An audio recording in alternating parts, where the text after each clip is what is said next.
Hello students, हमने 6 lesson start किया था महिला और अन्य कमजोर वर्गों का सक्षमीकरण। सशक्तिकरण, सक्षमीकरण दोनों एक ही शब्द है। सक्षमीकरण यानी उन्हें सक्षम बनाना, सशक्त बनाना, उन्हें समाज में एक स्थान प्राप्त करके देना। तो अंतर्राष्ट्रीय महिला दिवस के अंतर्गत हम कुछ टॉपिक जो है देख चुके हैं। वहाँ पर जैसे कि महाराष्ट्र में दहेज विरोधी संरक्षण समितियाँ जो है वो स्थापित हुई। धुले शहर में स्त्री अत्याचार विरोधी परिषद का आयोजन जो है वहाँ पर किया गया था। तो वहाँ पर स्त्रियों की समस्याओं के संदर्भ में विद्या बाल का नारी समता मंच और मिळून साऱ्या जनी का अर्थ है मिलकर हम सभी, पत्रिका, समाजवादी महिला सभा, क्रांतिकारी महिला संगठन का भी कार्य जो है वहाँ पर महत्वपूर्ण रहा है। मतलब वहाँ पर महिलाओं को सक्षम, उनका सशक्तिकरण करने के लिए वहाँ पर विद्या बाल का नारी समता मंच, पत्रिका और बहुत सारी समाजवादी महिला सभा का आयोजन जो है वहाँ पर किया गया। महाराष्ट्र में चलने वाली रोजगार गारंटी योजना ने महिला सशक्तिकरण में एक सहयोग जो है प्रदान किया। सहयोग यानी क्या, मदद वहाँ पर प्रदान की कि महिला भी वहाँ पर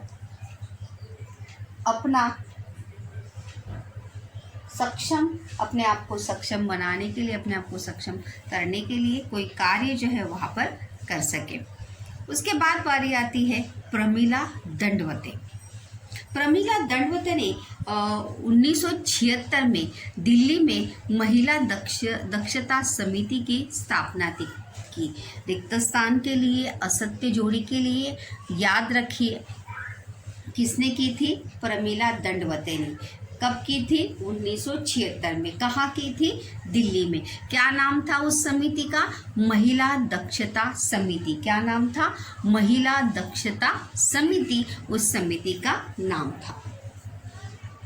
इस समिति की आंध्र प्रदेश, तमिलनाडु, केरल, ओडिशा, मध्य प्रदेश, उत्तर प्रदेश, पंजाब में शाखाएं खुल गई। संकल्पना चित्र पूर्ण कीजिए के लिए प्रश्न आ सकता है कि महिला दक्षता समिति की शाखाएं अन्य राज्यों में कहाँ महिला दक्षता समिति की शाखाएं जो है वहाँ पर खुली है।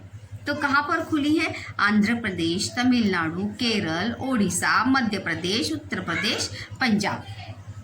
कम्युनिस्ट पार्टी ने वर्ष 1980 में अखिल भारतीय जनवादी महिला संगठन जो है वहाँ पर स्थापित किया। किसने स्थापित किया?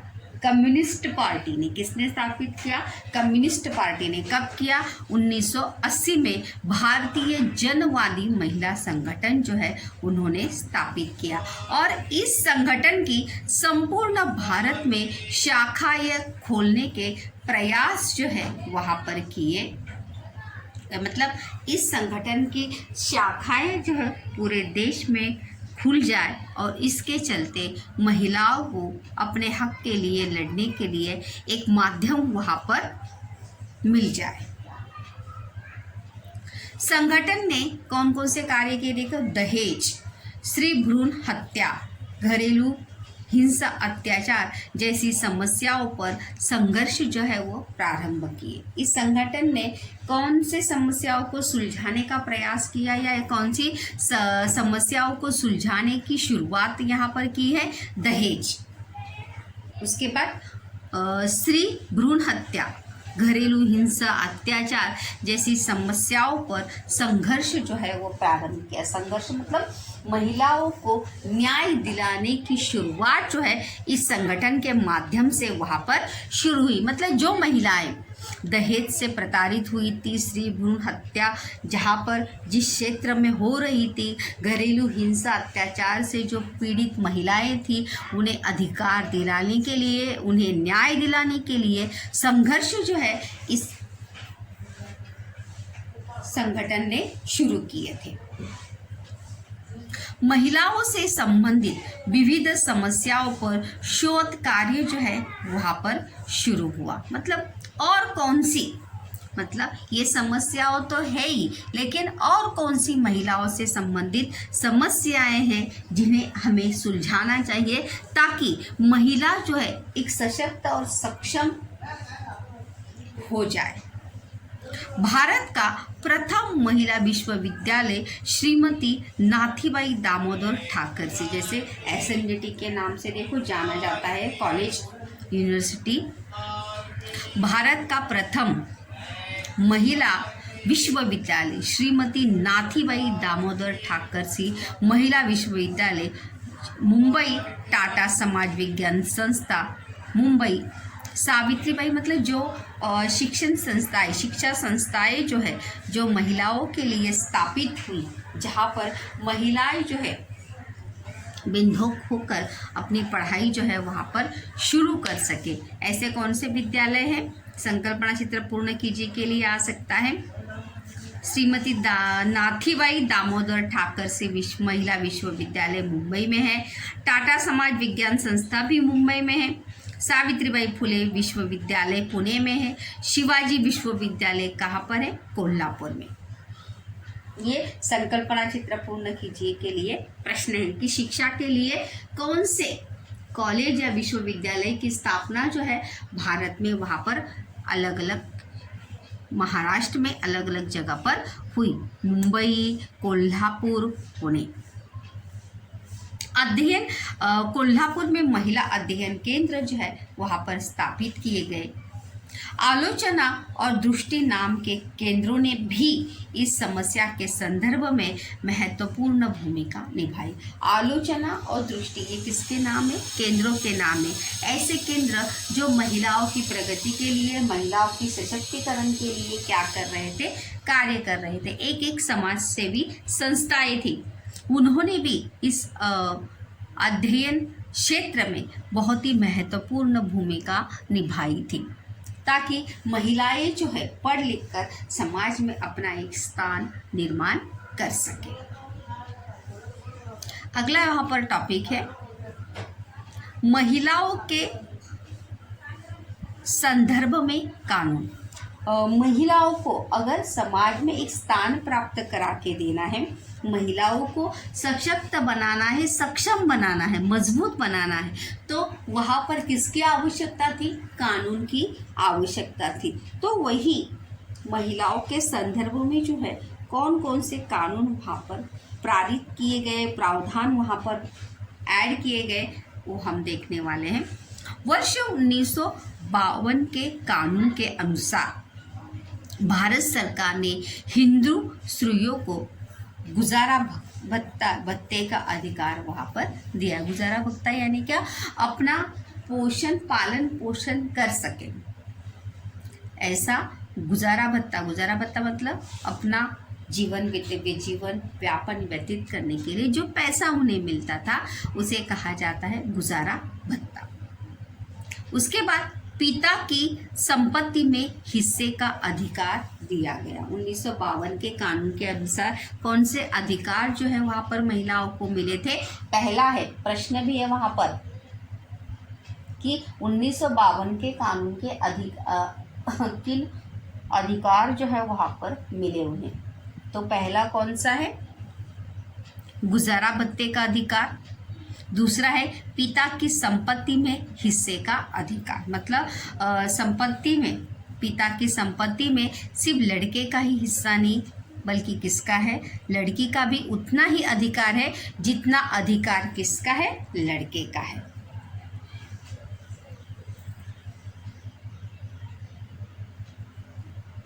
उसके बाद स्त्री धन पर उसे अधिकार प्राप्त हुआ। स्त्री धन यानी उसे जो शादी में जो धन उसे मिलता है, जो जेवर ज्वेलरी उसे मिलती है, उस पर सिर्फ उसी का अधिकार हो, यह अधिकार भी उसे प्राप्त हुआ।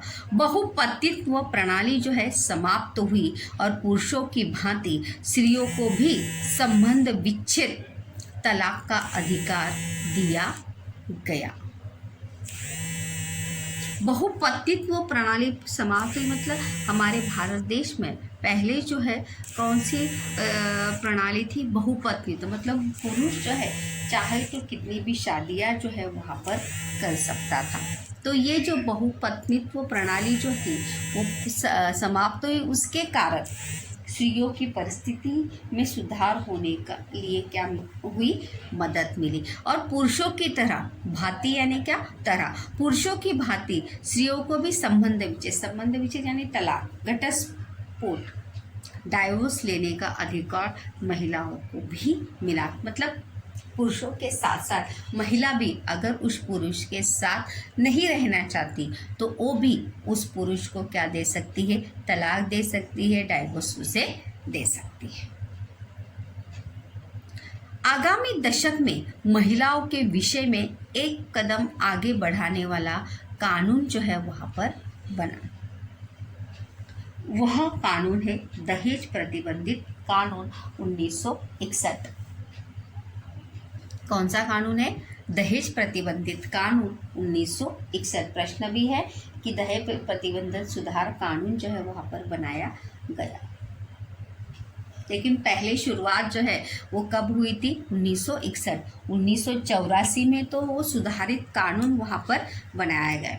तो वहाँ पर हमने शुरुआत वहाँ पर देखते हैं कि दहेज प्रतिबंधित कानून जो है और 1961 में वहाँ पर, क्योंकि हमारे भारत देश में दहेज प्रथा जो है बहुत ज़्यादा थी और इसी के कारण महिलाओं का बहुत ज़्यादा शारीरिक और मानसिक शोषण होता था। हिंसाचार, अत्याचार से महिलाएं जो है वहाँ पर पीड़ित होती थी। इस कानून के अनुसार दहेज लेना अथवा मांगना फौजदारी अपराध जो है वो माना गया। फौजदारी अपराध मतलब अगर कोई दहेज लेता है, कोई दहेज मांगता है तो उसके खिलाफ क्या हो सकती है, पुलिस कार्यवाही हो सकती है, कानून उसके खिलाफ एक्शन जो है ले सकता है, उसे कहा जाता है फौजदारी अपराध जो है वहाँ पर माना गया। दहेज प्रथा का उन्मूलन कर सामाजिक आंदोलन को प्रोत्साहन दिया गया और दहेज प्रथा आंदोलन जो है एक सामाजिक आंदोलन बन गया, क्योंकि समाज को अगर सक्षम बनाना है, समाज के हर घटक को सक्षम बनाना है तो वहाँ पर दहेज प्रथा विरोधी आंदोलन को सामाजिक आंदोलन बना दिया। इस कानून के कारण दहेज जैसी अनिष्ट प्रथाओं के कारण महिलाओं को दी जाने वाली यंत्रणाएं कम हुई और आगे चल के महिलाओं को प्रस्तुति का अवकाश प्राप्त करने वाला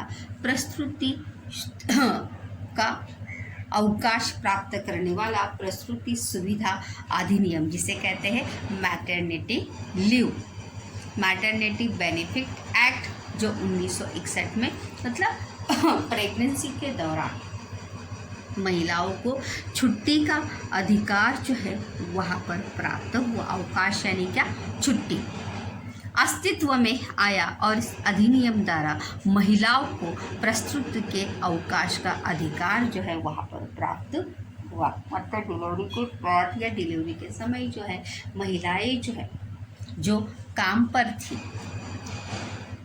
जो नौकरी करती थी, उन्हें छुट्टी का अधिकार जो है 1961 में प्राप्त हुआ। क्या नाम था, मैटरनिटी बेनिफिट एक्ट। कब है, 1961 में। असत्य जोड़ी के लिए याद रखिए एक्ट का नाम और वर्ष का नाम। उसके बाद दहेज प्रथा के विरोध में जागृति। दहेज प्रथा के विरोध में जो है किस प्रकार से जागृति हुई ये हम देखते हैं। यद्यपि भारत में दहेज प्रतिबंधित कानून लागू है, फिर भी समाचार पत्रों में ऐसे समाचार अवश्य छपते हैं, जैसे आज भी हम देखते हैं। भले हमारी 21वीं शताब्दी है, लेकिन आज भी भले दहेज प्रथा विरोधी कानून है, सब है, फौजदारी अपराध माना जाता है, लेकिन फिर भी दहेज लिया भी जाता है, दिया भी जाता है।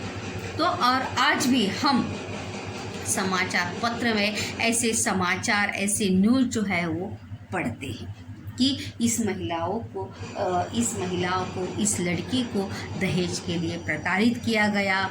उसके बाद उसकी मृत्यु हो गई। देखो वहाँ पर ऐसे जैसे कि रसोई बनाते समय पल्लू में आग लगने से महिला की मृत्यु, अथवा कपड़े धोते समय पैर फिसल कर कुएं में गिरने से महिला की मृत्यु। मतलब ऐसी न्यूज़ जो है हम आए दिन पढ़ते हैं, सुनते हैं। ये महिलाएं जो किसका शिकार होती है? दहेज प्रथा का। किसका शिकार होती है?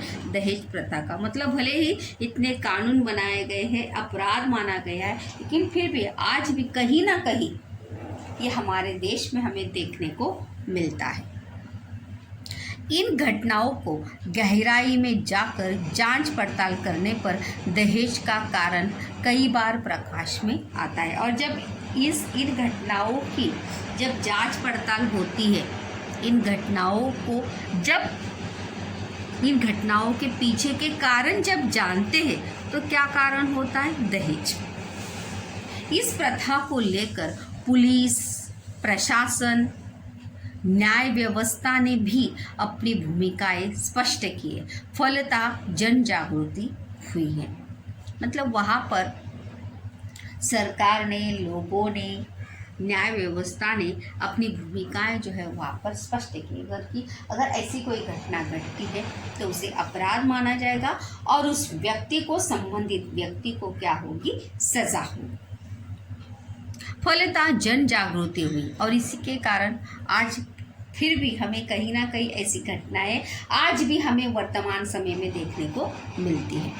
और इसी के परिणाम स्वरूप वर्ष 1984 में सुधारित कानून, दहेज प्रतिबंधित 1984 में दहेज प्रतिबंधित सुधारित अधिनियम जो है, कानून जो है वहाँ पर अस्तित्व में आया। मतलब पहले तो 1961 में तो कानून था ही, लेकिन उसमें फिर भी समाज में कुछ सुधार नहीं हो रहा था। लोग जो है वो अभी भी गंभीर नहीं थे, तो इसलिए उस कानून में और सुधार करते हुए वहाँ पर 1984 में दहेज प्रतिबंधित सुधार अधिनियम जो है वहाँ पर अस्तित्व में आया। और वर्ष 1988 में 2209 महिलाएं, वर्ष 1990 में 4835 और वर्ष 1993 में 5377 महिलाएं दहेज की शिकार हुई। मतलब ये प्रमाण जो है वहाँ पर हमें कम होने को दिखता है।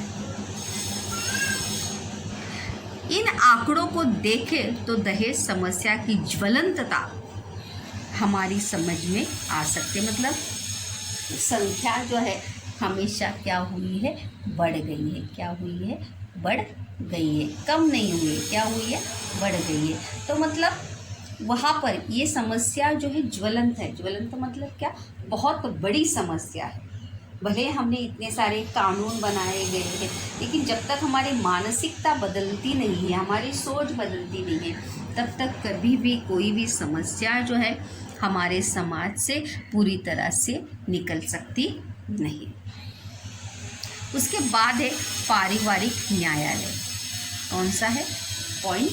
पारिवारिक न्यायालय, जिसकी स्थापना जो है कब हुई है? 1984 में। कब हुई है? 84 में। विवाह के पश्चात उत्पन्न होने वाले विवाद,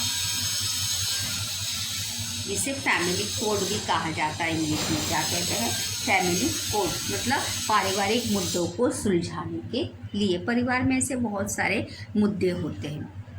विवाह के पश्चात, शादी के बाद उत्पन्न होने वाले विवाद यानी क्या? समस्याएं, घर गृहस्थी से संबंधित समस्याएं, कारण निर्माण होने वाले उसके प्रश्न, गुजारा भत्ता, एकल पालकत्व।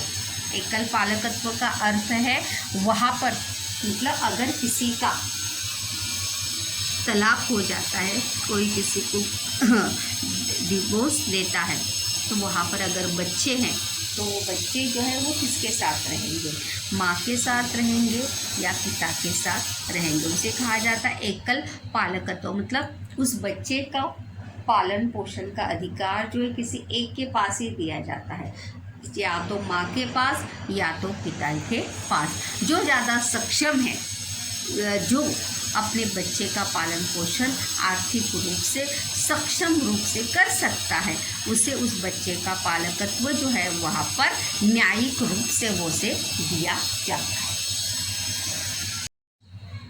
तो वहाँ पर एकल पालकत्व, अलग रहना, संतानों का पालन पोषण, जैसे मैंने अभी बताया कि अगर बच्चे हैं जिनमें ये हो रहा है, तलाक हो रहा है, अगर उनके बच्चे हैं तो उन बच्चे जो है किसके पास रहेंगे? मम्मी के पास, मदर के पास रहेंगे या फादर के पास, माता जी के पास रहेंगे या पिताजी के पास। तो ऐसी पारिवारिक समस्याओं से संबंधित विवादों का हल निकालने के लिए जो है वहाँ पे पारिवारिक न्यायालय जो है वो स्थापित किए जाए, जिसे अभी मैंने कहा, जिसे इंग्लिश में क्या कहते हैं, फैमिली कोड भी कहते हैं। क्या कहते हैं? Family code. इस न्यायालय में गवाही, सबूतों की जांच पड़ताल करने के स्थान पर समझदारी और वकीलों के स्थान पर समुपदेशों को प्रधानता दी गई। मतलब वहाँ पर इस न्यायालय में, वहाँ पर मतलब जैसे और किसी केस में या और किसी समस्या में क्या देखे जाते हैं? गवाही यानी किसी को गवाही के लिए बुलाया जाता है, सबूत देखे जाते हैं। अगर कोई गुनाह हुआ है या कोई समस्या है तो वहाँ पर सबूत देखे जाते हैं, सबूतों की, गवाहों की जांच पड़ताल की जाती है। लेकिन इन समस्याओं को सुलझाने के लिए करने के स्थान पर, मतलब वहाँ पर ना ही गवाही होती है ना ही सबूतों की जांच पड़ताल वहाँ पर की जाती है। वहाँ पर क्या होता है? स्थान पर, मतलब उसके बजाय वकील वहाँ पर नहीं होते। वहाँ पर वकीलों के जगह पर कौन होते? समुपदेशकों को प्रधानता दी गई। मतलब समुपदेशकों को वहाँ पर ज़्यादा महत्व दिया गया है। समुपदेशक यानी क्या? जो हमें सही रास्ता दिखाए, हमें सही मार्ग दिखे, मतलब हमें गाइडेंस। जिसे देखो, मतलब अगर कोई समस्या है तो उस समस्याओं का सुलझाने के लिए अलग होना ही ज़रूरी नहीं है। उस समस्याओं को आपसी बातचीत से भी हम सुलझा सकते हैं। ऐसे रास्ते या ऐसे उपाय जो है वहाँ पर समुपदेशक वहाँ पर दिए जाते हैं, क्योंकि वहाँ पर जब माता पिता का तलाक होता है तो वहाँ पर अगर बच्चे होते हैं तो उसका प्रभाव जो है किसके ऊपर होता है? उन बच्चों के ऊपर भी होता है। तो इन सभी बातों को ध्यान में रखते हुए ऐसी समस्याओं को सुलझाने के लिए वकील के बजाय किसको प्रधानता दी जाती है, महत्व दिया जाता है? समुपदेशक को महत्व दिया जाता है। कि समुपदेशक जो गाइडेंस जो है उन लोगों को या माता पिता को, उस स्त्री पुरुष को जो है समझाने का वहाँ पर प्रयास करता है कि आपकी जो भी समस्या है, आपका जो भी प्रॉब्लम है, वह आपस में बात करते हुए एक दूसरे से बात करें। क्योंकि कोई भी समस्या जो है बात करके पहले सुलझाने का प्रयास करना चाहिए, ताकि उसके ऊपर जो है बहुत सारे, सबसे पहले तो बच्चों का भविष्य निर्भर होता है। अगर वहाँ पर जैसे दोनों में से किसी एक के पास ही अगर बच्चे रहते हैं तो वहाँ पर एक के प्यार से जो है बच्चा वहाँ पर क्या हो सकता है? वंचित वहाँ पर रह सकता है। अगर माता के पास, मम्मी के पास रहेगा तो उसे पिताजी का साथ नहीं मिलेगा। अगर उसे पिताजी के साथ वो रहा तो उसे मम्मी का साथ नहीं मिलेगा। तो ऐसी समस्याओं को सुलझाने के लिए वहाँ पर किसे महत्व दिया जाता है? समुपदेशकों, एक काउंसलर जो है वहाँ पर होता है, जो इन समस्याओं को सुलझाने का प्रयास करता है। अगर उनके समझाने से अगर समस्या सुलझती है तो अच्छी ही बात वहाँ पर होती है, ताकि वहाँ पर उन बच्चों का भविष्य भी वहाँ पर निर्भर है। प्रश्न भी है कि पारिवारिक न्यायालय की स्थापना जो है वहाँ पर किन उद्देश्य से की गई है? मामलों को शीघ्र गति से परंतु न्याय प्रणाली के आधार पर हल करने पर बल दिया गया, और इसलिए उन मामलों पर शीघ्र यानी क्या, तेजी से, लेकिन न्याय प्रणाली के आधार पर, मतलब वहाँ पे काउंसलर तो होती ही है, लेकिन वहाँ पर न्याय प्रणाली के आधार पर ही समस्याओं को हल करने का क्या किया जाता है, प्रयास किया जाता है। ज़्यादा से ज़्यादा वो समस्या जो है न्याय के मार्ग से हल करने का प्रयास वहाँ पर किया जाता है। प्रश्न भी है कि पारिवारिक न्यायालयों की स्थापना जो है किन उद्देश्यों से की गई, है वहाँ पर। वर्ष 1984 में पारिवारिक न्यायालयों की स्थापना वहाँ पर हुई। विवाह के पश्चात उत्पन्न होने वाली समस्याओं को हल करने के लिए, विवादों को हल करने के लिए, घर गृहस्थी संबंधी कार्यों से उत्पन्न होने वाली समस्याओं को हल करने के लिए, गुजारा भत्ता, एकल पालकत्व, इन समस्याओं को हल करने के लिए और समझदारी और समुपदेशों को प्रधानता देकर न्याय प्रणाली के आधार पर विवादों को या समस्याओं को हल करने का प्रयास जो है वहाँ पर किया जाता है।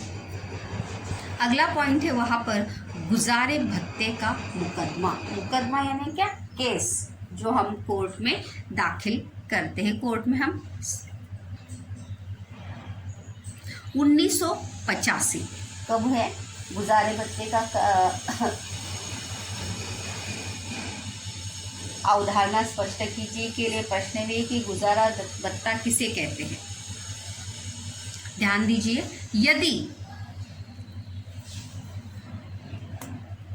यदि किसी विवाहित स्त्री से उसका पति संबंध विच्छेद कर देता है, संबंध विच्छेद यानी क्या, तलाक, डाइवोर्स लेता है, तो उस स्त्री का गुजारा होने हेतु उसके पति को उसे प्रति माह निश्चित राशि देनी पड़ती है। उसी को क्या कहा जाता है, गुजारा भत्ता।